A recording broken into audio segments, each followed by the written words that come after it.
Muchas gracias. Agradezco mucho a la universidad y a la prorectora Luján González que me inviten a lo que más me gusta, que es hablar. Así que, y de un tema que me apasiona. Así que, pues espero que compartir este ratito con vosotros. Vamos a hablar de la naprotecnología. Es un nombre un poco raro. Mi madre, cuando me fui a estudiar naprotecnología a Estados Unidos, me dijo: hija, qué moderna, vas a estudiar nanotecnología. Digo, no, mamá, es que es otra cosa distinta. Es naprotecnología.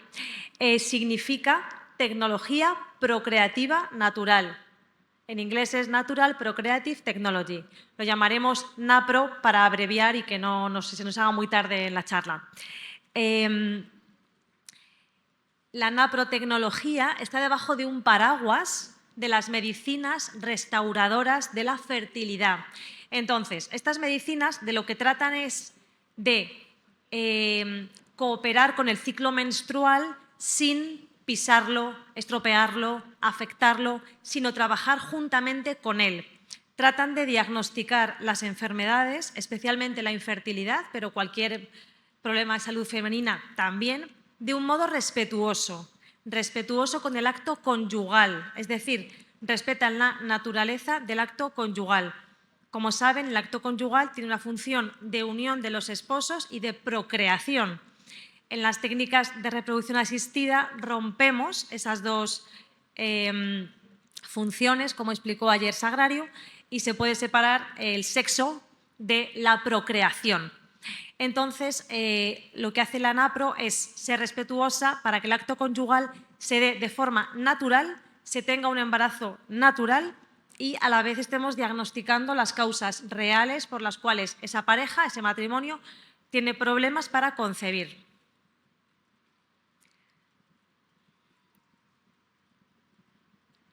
Como les decía, la NAPRO está bajo el paraguas de las medicinas restauradoras.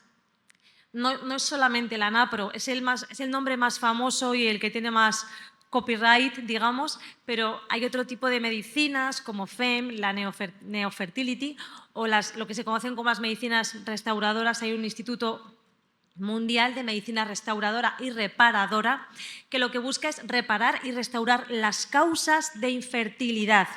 Entonces, estas técnicas, estas medicinas, más que técnicas, se basan en dos cosas. Primero, como he dicho, son respetuosas, no separan la unión de la procreación. Y segundo, usan como método diagnóstico un método natural de conocimiento de la fertilidad, que pueden ser diferentes métodos. En el caso de la naprotecnología, el método natural que se usa para el diagnóstico es el método Creighton. ¿Cómo comienza la NAPRO? Bueno, pues comienza con la Humanae Vitae. San Pablo VI escribe esta encíclica en la que habla del conocimiento de los métodos naturales como ayuda a los esposos para conocer los ritmos y así poder aplazar los embarazos o elegir los días de modo natural para aplazar la concepción de un modo temporal o definitivo, acorde a unas circunstancias que se explican en la encíclica y en las que no voy a meterme. Y en esta misma encíclica, San Pablo VI hace unos llamamientos a los hombres de ciencia para que investiguen los métodos naturales y ayuden a los esposos, a las familias para que ayuden a otras familias, a los médicos. Y el doctor Hilgers, en aquel momento estudiante de medicina, o sea que hace ya pues, unos cuantos años, ¿no sabéis? La Humanae Vitae. El doctor Hilgers nota que el Papa le está llamando personalmente a él como hombre de ciencia a investigar estos métodos y a poner en práctica su sabiduría y su ciencia para ayudar a las familias. Y él de inmediato comienza a estudiar. Comienza a estudiar todos los métodos naturales que se conocían hasta entonces. Estudió que el síntoma que la mujer puede reconocer y que más se correlaciona con la ovulación es el moco cervical del cuello del útero y a partir de ahí, basándose en el método Billings, desarrolla su propio método de planificación familiar natural, que él lo llama así, dice que es un método auténticamente de planificación familiar natural, puesto que se puede elegir un día fértil o un día infértil, por eso es un método auténtico. Y él es ginecólogo, hace un sistema educativo para enseñar a las mujeres, a las familias este método y cuando tiene muchas gráficas de este método, el método Creighton, él se da cuenta de que con las gráficas puede descubrir patologías. porque hay sangrados especiales alterados, ciclos de moco que no son como deberían ser, irregularidades menstruales. Y él, con estas gráficas y con esta sabiduría y con esta ciencia, establece una correlación entre alteraciones en las gráficas y patologías ginecológicas. Y a raíz de eso crea su ciencia, la NAPRO. Así que precede el método Creighton a la naprotecnología y por eso él lo dibuja siempre como una doble hélice. No hay NAPRO sin Creighton. Por eso en la NAPRO el método natural que se utiliza como método diagnóstico es siempre el Creighton. Pero otras medicinas restauradoras que funcionan de modo análogo, respetando el ciclo, se pueden utilizar métodos como el sindotérmico, el Billings. Bueno, ¿qué no es la naprotecnología? Hemos dicho que es una ciencia y luego hablaremos, pero quiero hablar de qué no es. No es la fecundación in vitro católica. O sea, no hay que tener la idea de que esto es medicina, una técnica artificial, porque no lo es. No suplantamos el acto conyugal. No podemos tener… La gente viene a veces con mentalidad a la clínica, a la NAPRO, de que esto es una clínica de medicina reproductiva, ¿no? Y no, una clínica de reproducción artificial no lo es. O sea, absolutamente está en las antípodas. Entonces, pero tenemos la cabeza como permeada de todo eso, de esa vivencia de me tratan el ciclo, me quedo embarazada este ciclo, pierdo un ciclo. Nada que ver, como veréis. No es una técnica, que también lo sería la fecundación in vitro, quizá. No es un modo, atención, de tener hijos a toda costa. Esto para mí es fundamental. Cuando informamos a los pacientes sobre el trabajo que realizamos, jamás le decimos a alguien, ya verás cómo vas a quedarte embarazada, porque es que yo no soy Dios. Yo sí que les digo, voy a hacer todo lo que pueda para saber qué es lo que os pasa. Y eso puedo prometerlo, pero no puedo decirte, vas a quedarte embarazada, porque el hijo no lo doy yo, lo da Dios, y lo da cuando quiere. ¿Cuánta gente está conmigo en la NAPRO tratándose, no se queda embarazada? Deja la medicación y se queda embarazada. ¿Por qué? Porque el que es grande es Dios, no soy yo. Y Dios da el hijo cuando quiere. Y eso también me ayuda a ver que, bueno, pues que yo soy un instrumento, pero no soy la que digo, embarazada. No, no es así. Y tampoco es una cosa, porque hay gente que cuando, como la NAPRO, lleva la palabra natural dentro del nombre, piensa que yo me dedico a ponerles hierbas, ¿no? O a imponerles las manos. No, yo soy médico, ¿no? Uso una ciencia médica y uso medicamentos, pero lo hago todo de un modo respetuoso y lícito. Hay gente que me dice, no me gustan las hormonas, y yo les digo a veces, pues igual hay que ponértelas si te faltan hormonas, ¿no? Entonces, no es que no use hormonas o que no use medicamentos, porque por supuesto que los uso. Bueno, el gran amor de mi vida es Jesucristo y después el capitán Jack Sparrow. Entonces, bueno, es una broma, pero me gusta mucho el capitán Jack Sparrow. Siempre le saco en las presentaciones, ¿no? Porque a veces la NAPRO ahora tiene mucha controversia. En España se ha puesto un poco de moda a raíz de alguna famosa que se ha tratado y tal. Entonces, pues claro, muchos pacientes míos antes iban a su ginecólogo por otro motivo o porque estaban de parto o por tal y le decían, el embarazo es con NAPRO. Y el médico decía, no sé qué es eso, pues vale. Pero ahora dicen, ah, sí, ya sé lo que es. Pues no vale para nada. Ah, cosas así, ¿no? Entonces, bueno, al menos habéis oído hablar de mí. Quiero decir que ahora ya por lo menos saben, tienen alguna remota idea los médicos españoles de lo que es la NAPRO. Así que bueno, tras muchos años, yo llevo trabajando en NAPRO 9 años, en exclusiva 5, pero bueno, pues poco a poco se va moviendo, hay más médicos, hay ciencia, hay también internacionalmente, está comenzando a haber publicaciones, que es muy importante para que haya seriedad. Y sobre todo a nivel, bueno, los médicos de Irlanda y algunos norteamericanos están haciendo mucho énfasis en sacar incluso una revista de medicina restauradora para darle seriedad, para darle respaldo científico a lo que muchas veces en la clínica experimentamos, pero no lo hemos podido medir o no lo hemos podido demostrar científicamente, en lo que se entiende, ¿no?, como pues, un artículo científico. Bueno, muy importante esto que voy a decir ahora. Detrás de la infertilidad hay una familia que está sufriendo.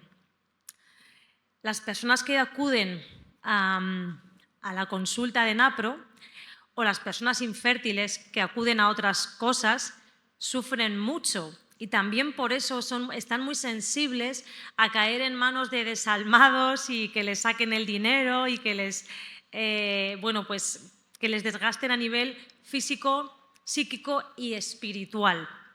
Entonces es muy importante saber ese paciente que viene es un paciente que sufriente, ¿no? Doliente.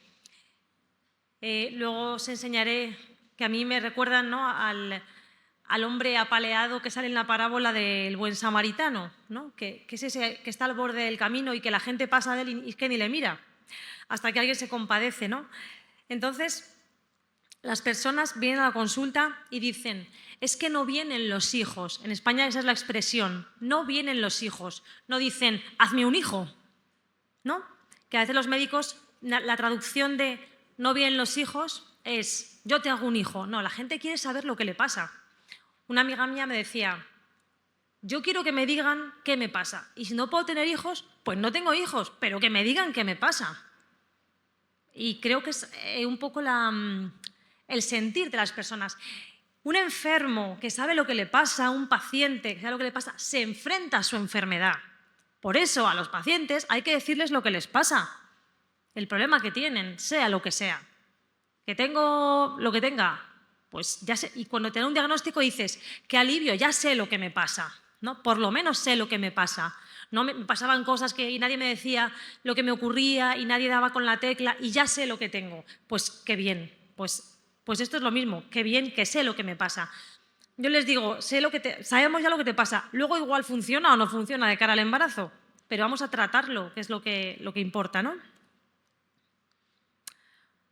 Bueno, en el seminario luego hablaremos mucho de reproducción asistida, pero es un tema muy amplio que quería dar una pincelada pequeña, simplemente, como decía Isaac Newton, vamos a hombros de gigantes y como la doctora Mónica López Barahona antes, que es un gigante, ha hablado de la reproducción asistida, pues puedo basarme, ¿no?, en lo que ha dicho ella. Ellos hablan de cifras de embarazo, como veis aquí, el 2018, de embarazo tengo una tasa del 50%, que ya me parece una birria, pero para lo que venden ellos, de te garantizo un hijo, garantía de hijo, que parece que están vendiendo un coche, ¿no?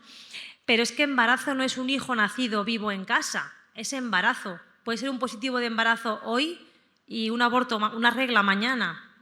Entonces, estas cifras son mentiras, ¿no? El éxito en recién nacido es muchísimo menor.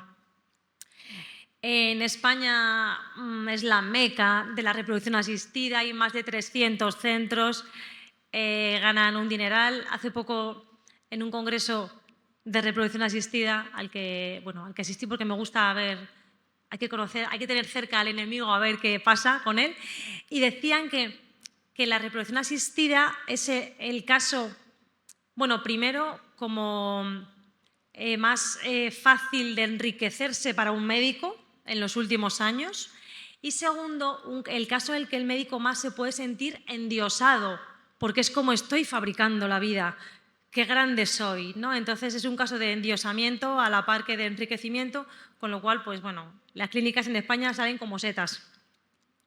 En el Ecuador, en 2018 había 21 clínicas, muchas menos, y 1.500 niños nacidos, no está mal. Y aquí veis los costes de tratamiento, que son bastante elevados. A lo que, el coste le vamos sumando, ¿no?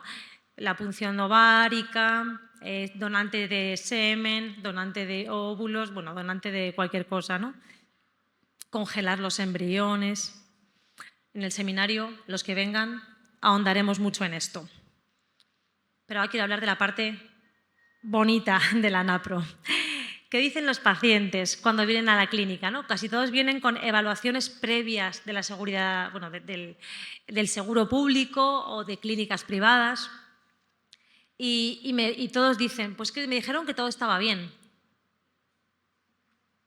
Cuando a uno le pasa algo y le dicen que todo está bien, le da 100 patadas, porque dices, Pues si todo está bien, ¿por qué no me quedo embarazada? ¿Sabes? Soy joven y guapa, ¿por qué no me quedo embarazada? Les dicen que tienen infertilidad de causa desconocida. Este diagnóstico existe, pero es absolutamente minoritario. O sea, yo creo que la gente se lo dicen en un 80% de los casos y el diagnóstico de causa desconocida en la realidad es menor al 1%, es muy pequeño. El factor masculino, los hombres, me preguntaba antes un asistente al taller de ayer, no te pregunté qué pinta el hombre en la NAPRO. Pues pinta la mitad, ¿no? del diagnóstico, pinta mucho cuando hay infertilidad. Ayer hablábamos solo de salud femenina, pero cuando hablamos de infertilidad, el varón es fundamental. Y el varón en la reproducción asistida es el gran olvidado. Y en general la infertilidad es como el quinto Beatle, o sea, es como que no existe. Un paciente me decía, fui al urólogo, encima es que los hombres se traumatizan mucho con esto de los problemas de fertilidad, porque se sienten menos hombres, que es una tontería, es un problema de salud y a veces dicen la culpa es mía, no, si la culpa no es de nadie, esto es una dificultad que tú tienes. Y luego como las mujeres tienen vocación de madre y también son un poco madres de sus maridos, ¿no? También quieren tener ellas algo. Doctora, que también yo tengo algo, ¿no? Para consolar a la otra parte. Y un hombre me contaba una vez que fue al urólogo, sus pruebas del seminograma estaba muy mal, y el urólogo le dijo, le tiró así los papeles y le dijo, ¿pero dónde vas con eso? Claro, ese hombre tardó en recuperarse, yo qué sé, 1 año. Entonces, bueno, pues, ¿qué mensajes damos a las personas, ¿no? A los enfermos, a los que tienen problemas? Pues muchas veces factor masculino y entonces les dicen que su única solución, tu única solución es la fecundación in vitro. Nota a pie de página. Un seminograma muy mal tiene que estar para impedir un embarazo. Muy mal. Yo siempre pongo el ejemplo de que la mujer es como un coche caro de gama alta y el hombre es un coche baratito, un Citroën. Una vez me dijo un paciente, bueno, aquí no me sé las marcas de los coches, pero igual son parecidas, ¿no? Un paciente me dijo una vez, mi mujer es un Mercedes y yo soy un Citroën. Digo, efectivamente, la mujer tiene que estar perfecta para que todo funcione. Tiene un ciclo complicadísimo, hormonas para arriba, hormonas para abajo. En cambio, el hombre, con que esté medio bien, aquello tira para adelante. Ese coche viejo, ese carro viejo que nunca te deja tirado, pues ese es el hombre, ¿no? El varón. Así que mal tenemos que estar para que impida el embarazo. Y luego tus óvulos son viejos, ¿no? Las mujeres, cuando van a las clínicas de repro asistida, muchas veces tienen el mensaje de es que estás vieja. Así, con estas palabras. No te creas que más con paños calientes, y aunque no sean tan mayores. Entonces, bueno, es verdad que el retraso en la maternidad ha empeorado mucho las probabilidades, pero es verdad que en la fecundación in vitro les interesa mucho llamarte vieja y que rápidamente te hagas una in vitro para meterse el dinero en el bolsillo. El ciclo de fertilidad, escuché al jefe de ginecología del Hospital de Bilbao hace un par de años que había hecho una encuesta a los ginecólogos de una zona de España, del País Vasco, preguntando si conocían el ciclo de la fertilidad de la mujer. Bueno, pues el 70% de los ginecólogos, insisto, reconocían que no sabían demasiado. Pero ¿usted a qué se dedica, caballero o señora? Pues lo ignoraban, les daba un poco lo mismo, lo despreciaban. Entonces, claro, no conocen la fertilidad de la mujer. Una ginecóloga, amiga mía, que bueno, ha venido a formarse a la clínica, me decía, es que cuando yo quiero preguntar por el ciclo y por las hormonas, mis compañeros me dicen, no te líes, que se haga una in vitro. Pero ¿cómo que no te líes? Si es que igual tengo que investigar qué le pasa a esta señora, ¿no?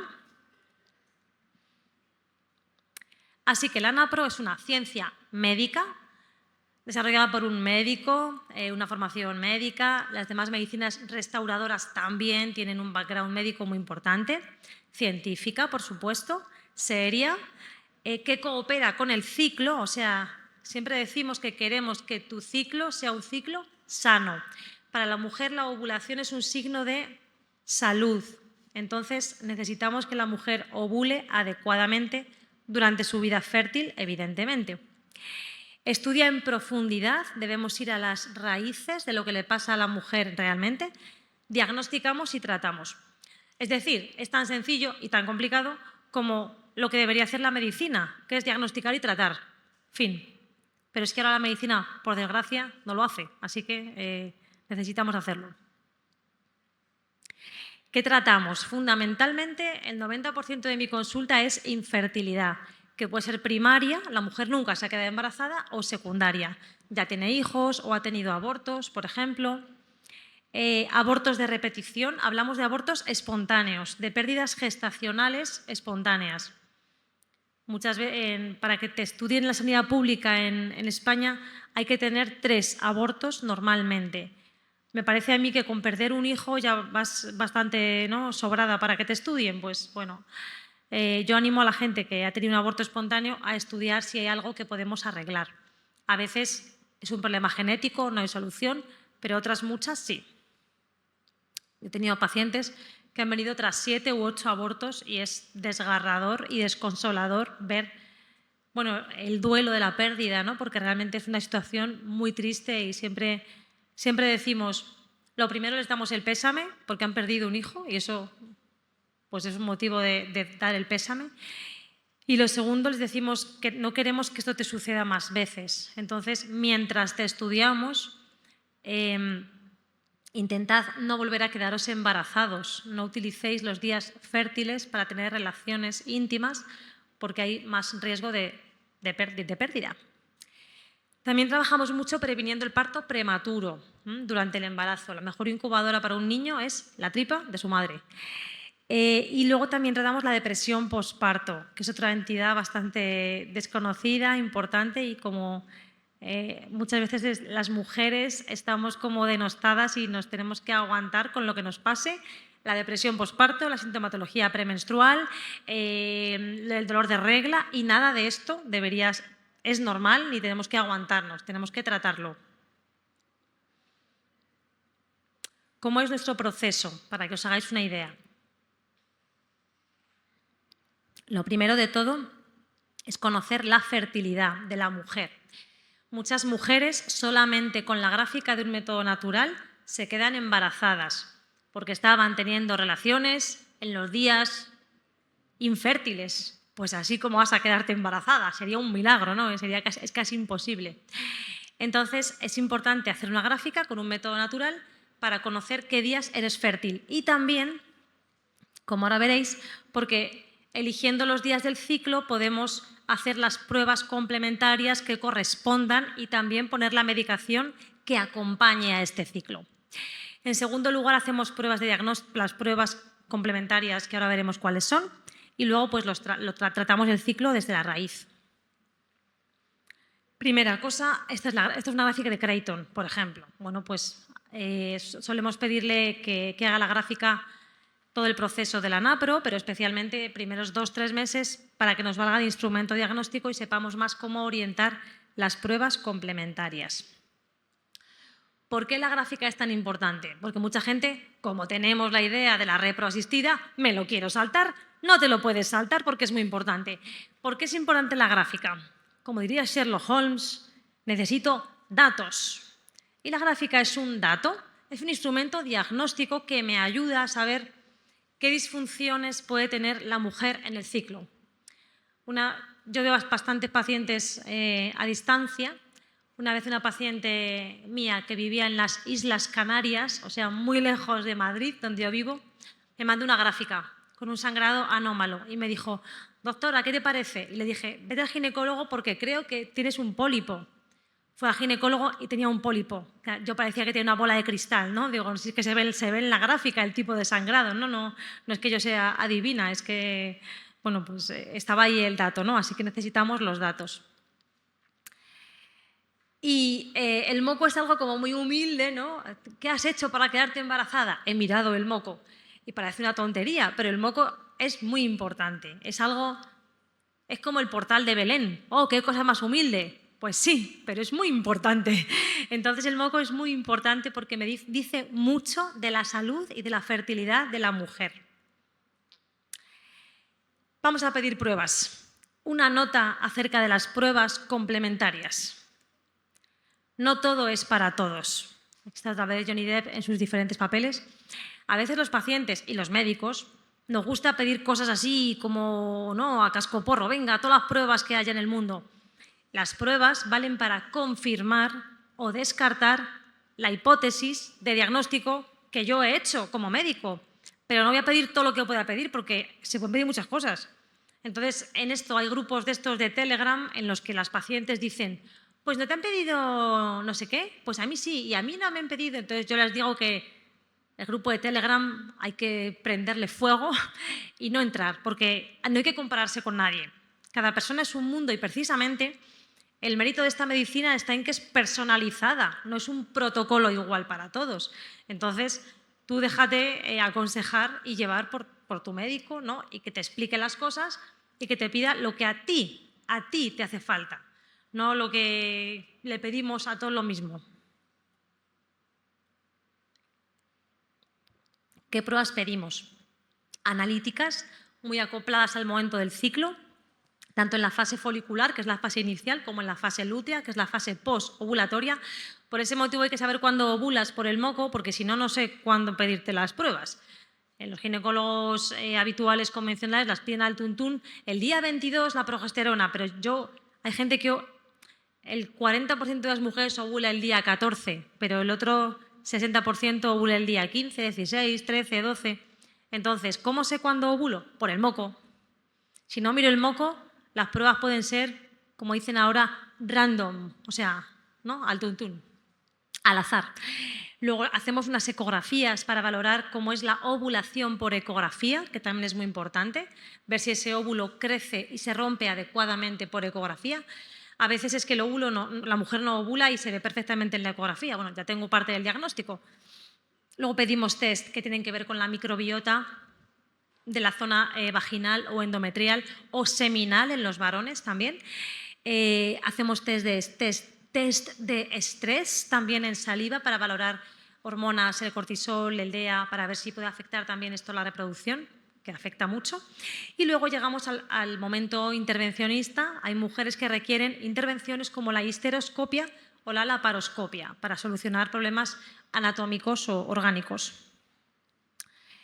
El abordaje es multidisciplinar, es decir, el médico de naprotecnólogo es el que lleva el peso del diagnóstico y del tratamiento, pero consultamos con otros médicos muchas veces, consultamos con nutricionistas porque hace falta la nutrición, consultamos en la consulta me acompaña Susana, que es la health coach de la consulta, pues también para abordar el estrés, el duelo, la infertilidad, los problemas derivados de esto, en fin, que es un trabajo en equipo. Cuando tengo todos los datos, analítica, ecografía, seminograma, bla, bla, bla, bla, bla, me tengo que sentar a unir todo el puzzle y irme como Sherlock Holmes, que también me gusta mucho, al palacio mental. Voy al palacio mental y pienso, a ver, pongo todo junto. Esta diapositiva está en el libro de la NAPRO en inglés y explica cómo el tratamiento es escalado. Inicialmente, el peldaño de abajo, veis que enseñamos el método Creighton, son sus siglas, y a veces, como os digo, solamente con enseñar el método natural conseguimos un embarazo, porque es así. Seguimos subiendo el escalón y hacemos las pruebas. Vemos las hormonas, hacemos ecografías, hacemos la histerosalpingografía, que es un nombre muy difícil, que es para ver si las trompas de falopio están abiertas, son permeables o no lo son. En caso de ser necesario, la laparoscopia, que es la operación en la que vemos el abdomen por dentro y lo reparamos en caso de necesitarse. Tratamos la enfermedad orgánica, sobre todo con cirugía. Más arriba, tratamos ciclo a ciclo las disfunciones hormonales y de órgano, el tiroides, la prolactina, la insulina, la ovulación. Y el último escalón es la adopción. No todo el mundo está llamado a adoptar, pero sí a todos, cuando no hay embarazo, les hablamos de esta opción. Una vez me dice un paciente, ¿cuándo vas a hablarnos de la adopción? Porque no se quedaban embarazados. Y digo, pues venga, ahora mismo.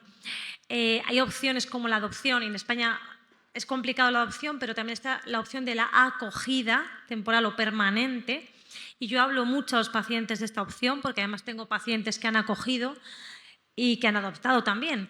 Y es una gran riqueza, es darle a un niño que necesite una familia, es pensar en ese hijo, como decía esta mañana Natasio, pensar en el hijo, no pensar en mi idea egoísta, sino no es mi hijo, que es mi hijo, no es, pues es un hijo al que le estás dando una familia, que eso es una cosa grandísima y maravillosa. Y por eso hablamos de que la NAPRO construye familia y tiene éxito construyendo familia, porque no solamente vamos a por el embarazo, vamos a construir una familia. Para todo el mundo, su fecundidad, todos los matrimonios, todas las personas, de hecho, están llamados a ser fecundos, aunque no tengan hijos biológicos, porque el que es fecundo es Dios. Y nos llama la fecundidad de diferentes maneras, ¿no? A los célibes nos llama de una forma, a los casados les llama de otra. Y a las familias que no tienen hijos les llama a ser fecundos de diferentes maneras. Puede ser mediante la adopción, la acogida, mediante obras de caridad, mediante misiones especiales. Bueno, esto debe valorarlo cada matrimonio a la luz de Dios y preferentemente hablando con un sacerdote o alguien que les acompañe espiritualmente para ver a qué vocación les llama el Señor en caso de que no tengan un embarazo biológico, un hijo biológico. ¿Tiene éxito la naprotecnología? A mí me encanta el diccionario, ¿no? Yo si me aburro, cojo el diccionario y luego a ver qué pasa, cómo se definen las cosas. Bueno, pues éxito se define como resultado feliz de un negocio, quizá en la napro éxito es el embarazo, y buena aceptación. En mi experiencia, el éxito, desde luego el embarazo es un éxito, ¿no? Alguien que quiere quedarse embarazada y consigue el embarazo, pues es una alegría grandísima y, bueno, pues no tengo que explicároslo, ¿no? La satisfacción que produce. Es un trabajo precioso, mi trabajo es el más bonito del mundo. Pero también las personas que no tienen hijos están llamadas a ser felices, ¿no? Una vez una paciente venía muy nerviosa y yo le dije, mira, no sé si Dios quiere que tengas hijos, pero sé que Dios quiere que seas feliz. Eso seguro. Y si la voluntad de Dios es que seas feliz, tú no puedes vivir amargada y angustiada. Hay algo ahí grande en esa cruz que tienes que coger, como todo es la nuestra, en la que Dios te va a dar la felicidad. Y es algo en lo que creo firmemente y por eso creo que la NAPRO tiene mucho éxito, porque se habla de esto con las personas, que creo que en ninguna parte más casi se habla de la medicina, ¿no? Bueno, tengo un equipo muy bueno, voy a sacar aquí la foto para que le veáis a todos. Aquí está la doctora Patricia, que es ginecóloga, la doctora Ana de la Uz, que también ha hecho una protecnología. La doctora Ana de la Uz fue paciente mía, tiene 2 niños, un niño y una niña. Luego está Susana, que me acompaña, que también fue paciente mía, que ya no tiene hijos y vive la fecundidad en la infertilidad, ¿no? Que es una cosa preciosa. Luego está Almudena, que es la secretaria, y Nazaret, que es monitora de Método Creighton, que también es paciente mía todavía. Tiene 2 niños y creo que seguiremos teniendo más si Dios quiere y si se puede.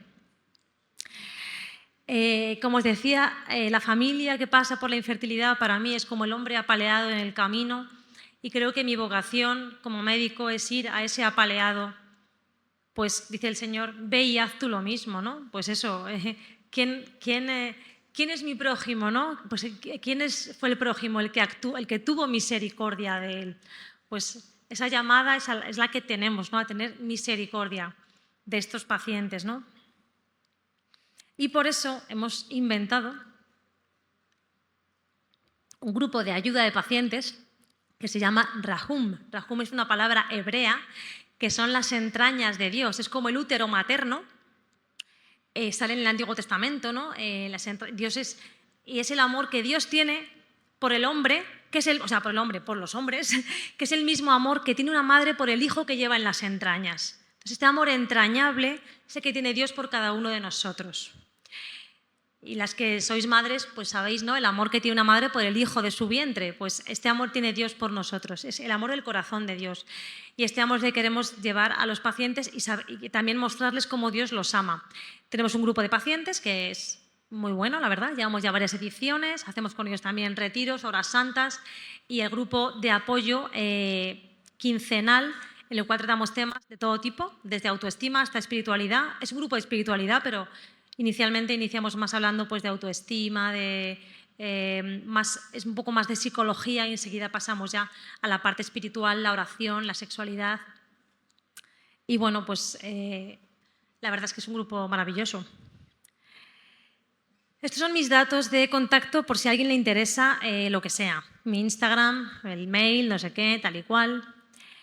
Y os voy a contar un caso clínico muy rápido, que creo que me da tiempo antes de las preguntas, porque creo que estudiar medicina sin libros es como navegar sin cartas de navegación y estudiar medicina sin pacientes es no salir jamás al mar, decía Sir William Osler, gran científico, y pues es verdad. Así que os presento un caso clínico rápido. Bueno, voy a presentar el segundo, que es más bonito. Bueno, son todos muy bonitos, pero... Bueno, María y Nahum, la foto no son ellos. Dice Susana, ¿esta es tu paciente? Digo, ¿te suenan los tatuajes? No, no es ella, pero podría serlo. Es una paciente que tiene un hijo en NAPRO, en mi consulta, su hijo mayor, y después de eso tiene 3 abortos. Sigue intentando quedarse embarazada y los pierde. Con, bueno, os podéis imaginar, ¿no? Con gran dolor, con gran estrés, con gran todo. En este caso el varón está perfectamente bien, ningún problema. Le hacemos a ella el estudio de pérdida gestacional, que es muy amplio, es desde hormonas, enfermedad celíaca, infecciones del útero, etc. Y en su caso tiene una endometritis crónica, que es una infección del interior del útero.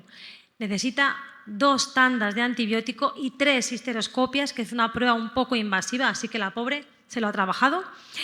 Tiene además un problema hormonal que tratamos, que ya conocíamos de antes, un problema con la insulina, que también conocíamos de antes y tratamos, y una intolerancia al gluten no celíaca, pero que le ayuda mucho de cara a sentirse mejor, dejar el gluten, y de cara a los abortos.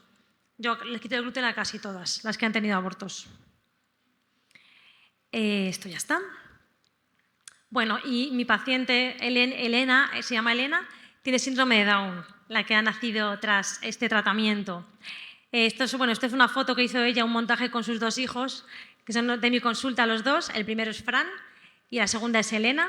Me veis con pelo muy cortito porque acababa de empezar a salirme el pelo. He estado con quimioterapia este año por un cáncer de mama y estaba ahí recién quitada el pañuelo. Y me veis con Elena, mi mini tocaya. Le pregunté a mi paciente, ¿puedo poner a Elena? Me dijo, sí, por favor, ponla porque hay que visibilizar el síndrome de Down y hay que normalizarlo. Así que habla de ella en Ecuador, así que os hablo de Elena. Le han operado el corazón y está muy bien, gracias a Dios. Y bueno, ella tuvo mucha presión familiar por parte, sobre todo, bueno, pues de sus padres para que abortara a Elena, pero ella tenía claro que era su hija, que tenía que vivir, ella tiene mucha fe y gracias a Dios, pues aquí está Elena entre nosotros y que es una niña preciosa. A mí la NAPRO es una manera de ejercer la medicina desde la libertad, como dice Jack Sparrow una vez más, porque me permite hacer la medicina en la que creo y en la que quiero, no la que me dicen, no la que me subvencionan, sino la medicina de verdad que creo y en la que puedo decir al paciente lo que creo que necesita, en la que le puedo hablar de Dios, en la que le puedo acompañar, en la que le puedo dedicar tiempo, en la que puedo abordar su caso como se merece. Muchas gracias.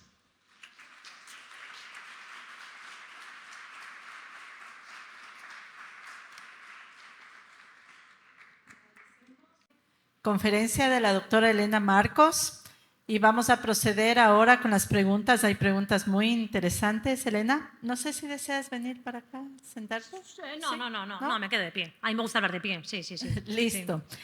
Bueno, vamos a iniciar. Esta pregunta dice, ¿podríamos llamar a la naprotecnología una medicina de precisión?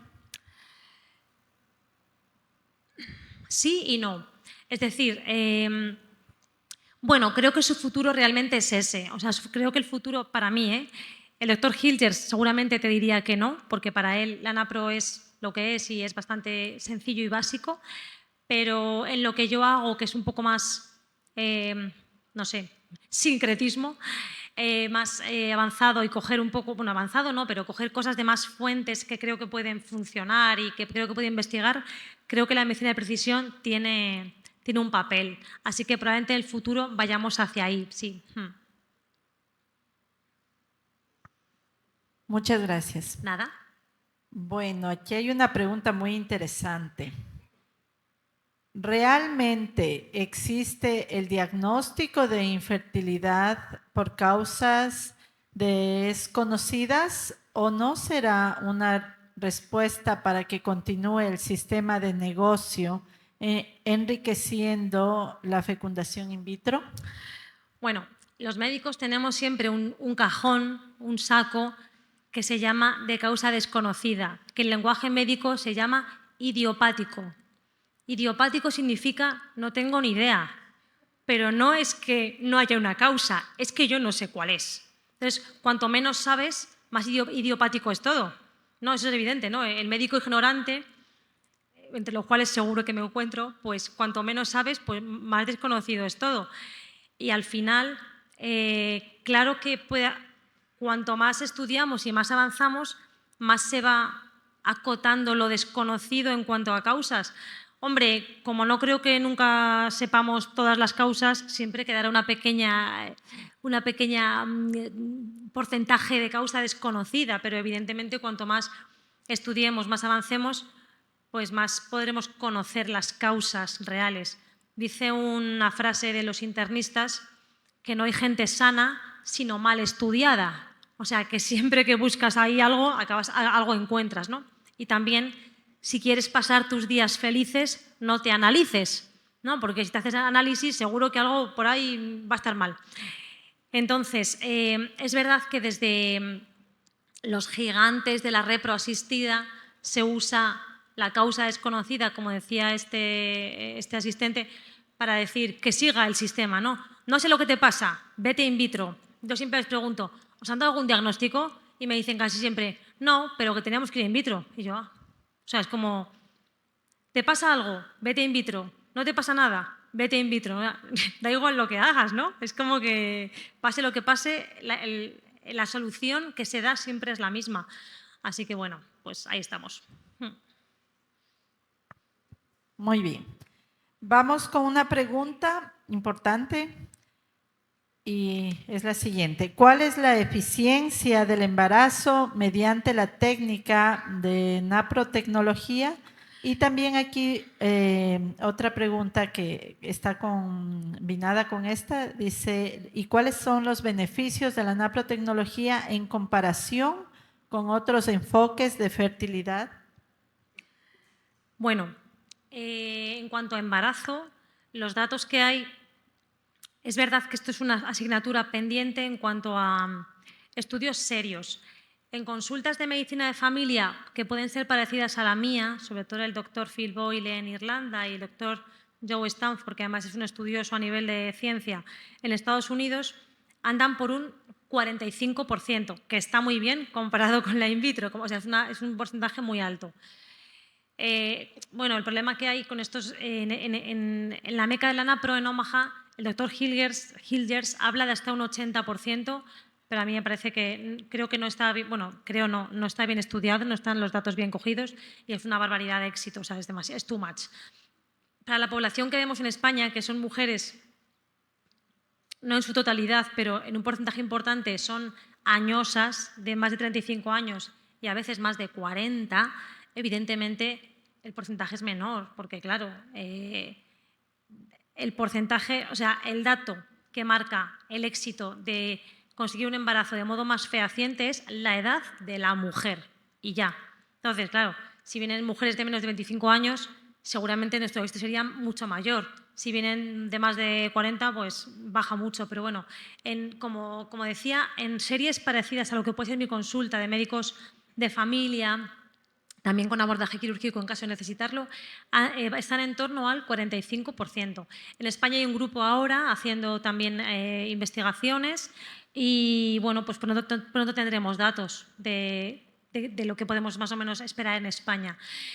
Luego, ¿eran ventajas de la NAPRO respecto a otras técnicas de fertilidad? Vale. Bueno, pues respecto a una técnica artificial, momento. Respecto a una técnica artificial, las ventajas de la NAPRO son, fundamentalmente, no separamos el acto sexual conyugal de la procreación, o sea, siguen unidos. Cooperamos con el ciclo de la mujer y no lo estropeamos. Los medicamentos que utilizamos son a dosis fisiológicas prácticamente, es decir, son medicamentos para ayudar a que el ciclo sea un ciclo sano. Los medicamentos sean a dosis muy bajas, medias, pero nunca capaces de producir efectos secundarios graves, como sí ocurre en la reproducción asistida. Y también ayudamos, bajo mi punto de vista importante, ayudamos a construir familia.